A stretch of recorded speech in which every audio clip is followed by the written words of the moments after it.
अस्सलाम वालेकुम स्टूडेंट्स, हमने कल मलेरिया का टॉपिक जो है वो कंप्लीट कर लिया था। आज हम कुछ थोड़े से शॉर्ट क्वेश्चंस जो हैं वो बॉक्स शॉर्ट क्वेश्चंस हैं जो मलेरिया से रिलेटेड हैं, ठीक है, वो करेंगे और ये इंपॉर्टेंट आपके शॉर्ट क्वेश्चंस हैं, ठीक है। So first you have to side boxes, ठीक है, on page number 26। So in side boxes में जो है वो दो इंपॉर्टेंट आपके शॉर्ट क्वेश्चन हैं, जिसमें फर्स्ट बॉक्स जो है, how do female mosquito prevents the blood from clotting in her food canal, ठीक है। जैसा कि क्वेश्चन है कि जब सक करता है, जो फीमेल मॉस्किटो जब पियर्स करती है स्किन को, तो उसमें से ब्लड सक करती है। एज यू नो कि जब ब्लड स्किन से बाहर निकलता है, बॉडी से बाहर निकलता है, तो वो क्लॉट होना शुरू हो जाता है, ठीक है। लेकिन अगर वो फीमेल मॉस्किटोस ब्लड को सक कर रही है, तो क्या ये फीमेल जो ब्लड है ये उसके फूड के नाल में भी जो है वो क्लॉट होता है कि नहीं होता, ठीक है। We will discuss about this short question. तो उसमें जो है वो हम देखेंगे कि वो किस तरह से उसको इस प्रोसेस को जो है वो बचाती है, प्रिवेंट करती है। So when a female mosquito pierces the skin, pierces mean कि उसकी स्किन को किसी जो है होस्ट है उसकी स्किन को वो इंजेक्ट करती है अपने माउथ पार्ट से, तो क्या होता है, she injects a small amount of saliva into the wound. वो जहां पर पियर्स करती है उस जख्म में अपने जो है स्लाइवा है, थोड़ा सा स्लाइवा जो है वो उसमें डाल देती है, सो फॉर ड्राइंग ब्लड, ताकि उसको ब्लड को खींच सके। अब ये स्लाइवा क्या है, it consist of some chemical compounds, ठीक है। ऐसे केमिकल कंपाउंड्स पे है जो कि उसको ब्लड को क्लॉट होने से बचाते हैं, ठीक है, ब्लड क्लॉटिंग को रोकते हैं। The saliva prevents the blood from clotting in her food canal.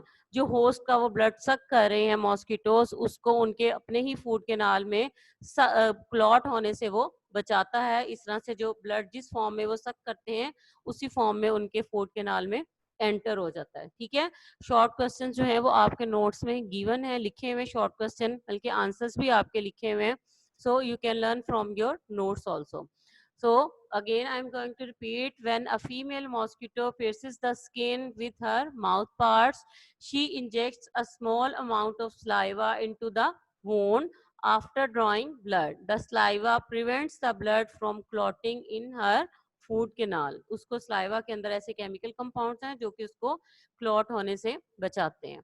सो इस तरह से है। नेक्स्ट शॉर्ट क्वेश्चन जो इसके साथ ही आपके एक जो दूसरा बॉक्स है उसमें दिया हुआ है कि जब आप देखें कि जब आपको या मॉस्किटो काटता है तो कुछ देर के लिए आपको स्किन के ऊपर जो है वो एलर्जी हो जाती है, ठीक है। कुछ देर के लिए जो है वो आपको उस पर एलर्जी हो जाती है, ये छोटा सा किसी के दाना बन जाता है। और अगर किसी को जो है वो ज्यादा एलर्जी हो जाए तो थोड़ा सा जो है वो ज्यादा स्किन जो है वो रेडिश हो जाती है, थोड़ा सा जो है वो एलर्जी टाइप रिएक्शन होता है। अब ये एलर्जी टाइप रिएक्शन जो है वो किस वजह से होता है, क्यों होता है, वो हम देखेंगे। So your question is, why welts appear after mosquito leave? जब मॉस्किटो जो है वो काटता है उसके बाद वो जगह छोड़ जाता है तो उसके ऊपर वेल्ट जो है वो किस तरह से, क्यों, किस वजह से जो है वो अपीयर हो जाते हैं। सो उसका रीजन भी स्लाइवा है कि जो उसका वो अपना स्लाइवा जो है वो इंजेक्ट करती है स्किन के ऊपर, ठीक है, फीमेल मॉस्किटो। उसमें क्या होता है कि वो स्लाइवा के अंदर कुछ ऐसे जो है रिएक्शंस होते हैं, ऐसे जो उसमें केमिकल कंपाउंड्स होते हैं जिसकी वजह से जो है वो इचिंग स्टार्ट होती है। और इचिंग जो है वो समटाइम्स जो है वो स्वेलिंग में चेंज हो जाती है। और अगर किसी को ज्यादा जो है वो एलर्जी, स्किन एलर्जी हो, तो उसमें थोड़ा सा दाना सा, रेड सा दाना और इस तरह से वेल्ट जो है वो अपीयर हो जाता है।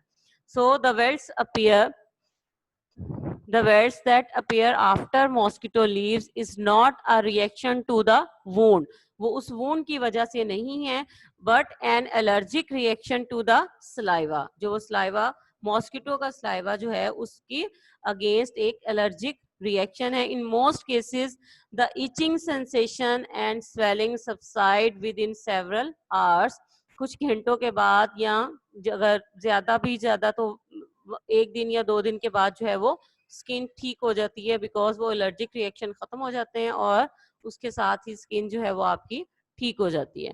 इसके साथ आपके फर्स्ट पेज पे एक छोटा सा एमसीक्यू दिया हुआ है कि female mosquitoes need the blood of mammals. जो फीमेल मॉस्किटोज हैं उनको ब्लड की ज़रूरत होती है for the maturation of their eggs, ताकि जो उनके एग्स हैं वो मेच्योर हो सकें, ठीक है, for their propagation. Today our next topic is that is data organization and data analysis. ठीक है, हमने यहाँ पर जो है वो एक बायोलॉजिकल प्रॉब्लम, उसके सारे स्टेप्स जो थे वो हमने स्टडी कर लिए. उसके बाद हमने मलेरिया की एग्जांपल को स्टडी किया, वो हमारी कंप्लीट हो गई है. उसके बाद हम देखेंगे कि जब हम एक्सपेरिमेंट्स जो हैं वो परफॉर्म किए जाते हैं तो उसके बाद जो डाटा एनालाइज किया जाता है, ठीक है, डाटा को किस तरह से ऑर्गेनाइज किया जाता है और किस तरह से उसको जो है वो एनालाइज किया जाता है. इससे पहले हमारे थोड़े से दो और शॉर्ट क्वेश्चन हैं, वो हम देख लेते हैं कि what is theory and law and principal.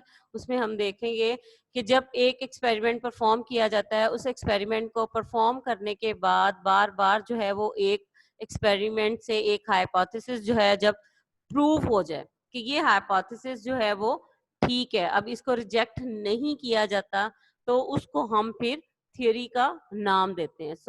The hypothesis that stand the test of time. Test of time mean कि उसको बार बार उसको जब टेस्ट किया जाता है, बार बार उसको एक्सपेरिमेंट्स से जो है वो प्रूव किया जाता है, then it is called theory. A theory is supported by a great deal of evidence. Evidence हमारे पास कहाँ से आएगा? By number of experiments. By performing the different experiments से उसको जब प्रूव किया जाए तो उसको हमारे पास जो है वो एक एविडेंस आ जाता है, उस एविडेंस से जो है वो इस एक थ्योरी बनती है. ठीक है, so this is your short question. अब क्या है कि अगर जो साइंटिस्ट हैं वो अगर थ्योरी भी एक बन गई है तो वो थ्योरी भी रिजेक्ट हो सकती है. ठीक है, वो जो थ्योरी है उसको भी रिजेक्ट किया जा सकता है. So productive theory keeps on suggesting new hypothesis.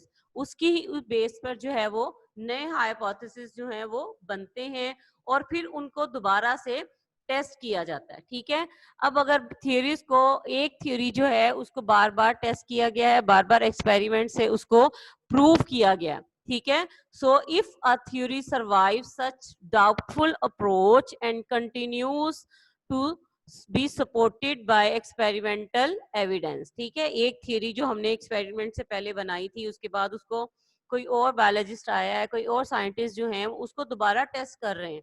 अब दोबारा टेस्ट करने के बाद जो एक्सपेरिमेंट्स उनको एविडेंस मिल रहे हैं वो उस थ्योरी को अगेन जो है वो प्रूव कर रहे हैं, दोबारा से उसको प्रूव कर रहे हैं.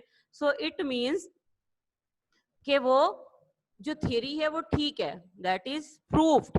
सो उस थ्योरी को हम फिर लॉ और प्रिंसिपल का नाम देते हैं. ठीक है, so that theory is called law और principle. So the definition of law of principle क्या है आपके पास? A scientific law. ठीक है, a scientific law is a uniform और constant fact of nature. Because जब थ्योरी जो है उसको हमने एक्सपेरिमेंट से प्रूव किया, एक्सपेरिमेंटल एविडेंस हमारे पास उसका आ गया है, तो इट मीन्स कि वो जो थ्योरी है वो कोई नेचर का कोई प्रिंसिपल है, कोई असूल है, ऐसा लॉ है कि जिसको हम रिजेक्ट नहीं कर सकते. So a scientific law is a uniform और constant fact of nature. It is irrefutable theory, जिसको रिफ्यूज नहीं किया जा सकता. इररेफ्यूटेबल मीन्स कि उस थ्योरी को हम रिफ्यूज नहीं कर सकते. एग्जाम्पल्स ऑफ बायोलॉजिकल लॉज और हार्डे-वेनबर्ग लॉ है. ठीक है, हार्डे-वेनबर्ग जो थे वो दो साइंटिस्ट थे जिन्होंने काम किया और एक लॉ जो है वो दिया. उसके बाद मेंडल्स लॉज ऑफ इनहेरिटेंस है.